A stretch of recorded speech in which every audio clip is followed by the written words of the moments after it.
வணக்கம் and welcome to ஆர்வம் தோட்ட தமிழ் சேனல். இன்றைக்கி நம்ம ஒரு அறுவடை பதிவு தாங்க பார்க்க போகிறோம். எங்கள் வீட்டில் பாம்பு புடலை அது 2 வகை. அந்த வீடியோ ஏற்கனவே கொடுத்துருக்கேன், லிங்க் டிஸ்கிரிப்ஷனில் கொடுக்குறேன் பாருங்கள். என்னோடய பையன்தான் ஹார்வெஸ்ட் பண்ணிகிட்டு இருக்கான்.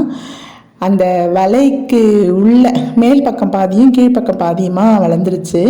ஆரம்பத்தில் சின்னதாக இருக்கும்போது நம்ம அதை கரெக்டாக தள்ளி விட்டுருக்கணும். ஸோ இப்போ ரொம்ப கஷ்டப்பட்டு எடுத்துட்டுருக்கோம். ஏன்னா உடையாமல் எடுக்கிறது தானே அதில் ஒரு இன்ட்ரெஸ்ட் நமக்கு. அதனால் பொறுமையாக அதை உள்ளே தள்ளி எடுத்துட்டுருக்கான். ஸோ சக்ஸஸ்ஃபுல்லாக இப்போ 2யுமே உடையாமல் எடுத்தாச்சு. ஒரு பெரிய பாம்பு நல்லா சுருட்டி வளைச்சிட்டு இருக்கிற மாதிரி இருக்குங்க பார்க்குறதுக்கு. இந்த மாதிரி நம்ம வீட்லேயே ஹார்வெஸ்ட் பண்ணி, அதுவும் நாட்டு ரக காய்கறிகள் இது எல்லாமே உங்களுக்கு தெரிஞ்சிருக்கும். இந்த மாதிரி புடலை வகைகளை இப்போ நீங்கள் மார்க்கெட்டில் பார்க்குறீங்களா அப்படின்றத நீங்கள் கமெண்ட்டில் சொல்லுங்கள். ஒரு சில இடத்துல இதை முழு நேரமாக விவசாயம் பண்ணி கடையில் மார்க்கெட் பண்ணுற அளவுக்கு கூட பண்ணின்னு இருக்காங்க. நான் அந்த பதிவெல்லாம் பார்த்துருக்கேன். ஸோ அந்த மாதிரி உங்கள் ஏரியாவில் இந்த புடலை கிடைக்குதா அப்படின்றத கமெண்ட்டில் சொல்லுங்கள். எப்படி பாருங்களேன், பாம்பு மாதிரியே இருக்குது. சூப்பரான ஹார்வெஸ்ட் தாங்க இன்றைக்கி. தொடர்ந்து தக்காளி, வெண்டைக்காய் இன்னும் அறுவடை பண்ணிட்டு தான் இருக்கேன். 2 மாதமாக வெண்டைக்காய் ரொம்ப நிறைய காய் கொடுத்துருச்சு. இப்போ கொஞ்சம் கம்மியாக தான் கொடுத்துட்டுருக்குது. அந்த ஓரமாக இருந்தது எலுமிச்சை புல்லுங்க, லெமன் கிராஸ்ன்னு சொல்லுவோம் இல்லைங்களா, அது. இது பாம்பு புடலையில் வரி புடலைங்க. இது ஒரு 3 நாளாக எடுத்த மூக்குத்தி அவரைங்க. ஸோ சேர்த்து வச்சு செஞ்சோம்னா தான் நமக்கு ஒரு பொரியல் செய்கிறதுக்கு வருது. ஒரே ஒரு கொடி தான் போட்டேன் அதில். ஸோ இப்போ இன்னும் ஒரு கொடி போட்டிருக்கேன். ஆனால் இப்போ நல்ல காய் நிறைய பிடிக்க ஆரம்பிச்சிருச்சு. இதுதான் தம்பட்டை அவரைங்க. இது செடி தம்பட்டை, கொடி தம்பட்டையும் போட்டிருக்கேன்.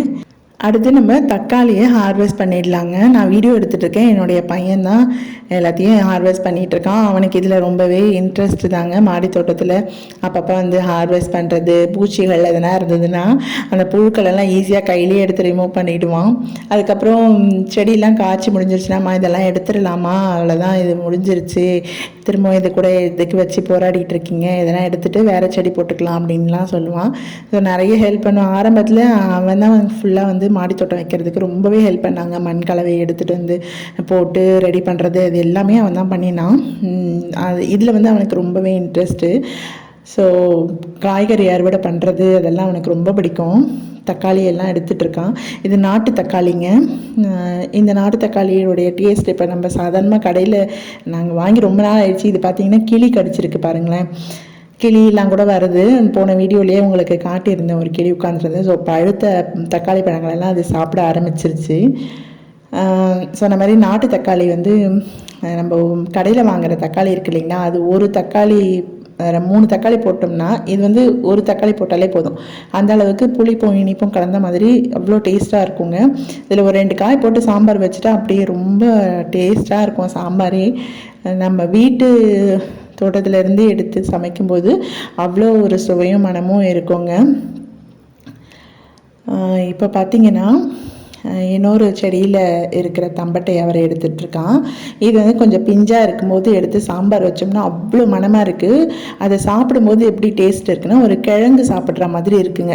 அவ்வளோ அந்த பல்ப்பு ரொம்ப நல்லா இருக்குது. கிழங்கு எப்படி மென்று சாப்பிட்டோம்னா எப்படி இருக்குங்க, ஒரு கருணக்கிழங்கு சாப்பிட்ற ஃபீல் வருதுங்க தம்பட்டை அவரை.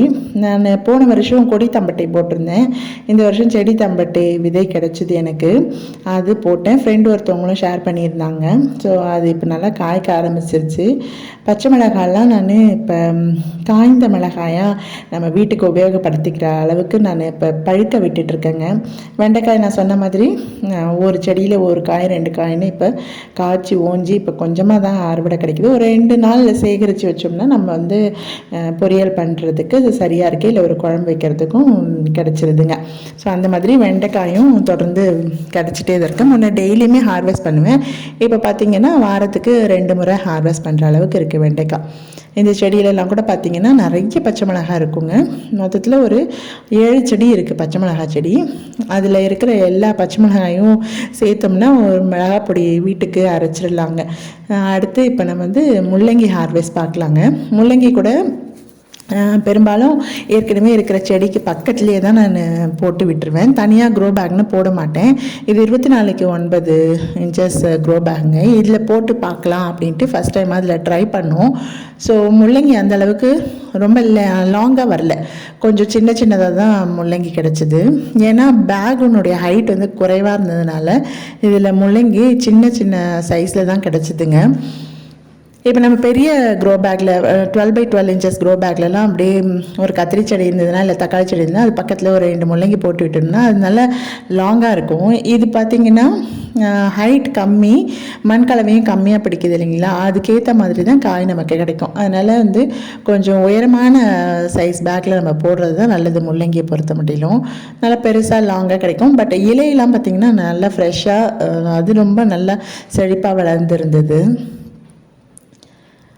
முள்ளங்கி இலைகளை பெரும்பாலும் நான் செய்கிறது இல்லைங்க. எங்கள் வீட்டில் யாரும் சாப்பிட மாட்டேன்றாங்க. எப்போயாச்சும் ஒரு முறை தான் அதை செய்கிறது.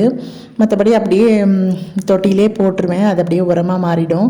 ஸோ முள்ளங்கி ஹார்வெஸ்ட்டு பண்ணியாச்சு. இந்த வெள்ளை கத்திரி இப்போ செகண்ட் டைம் போட்டதுங்க.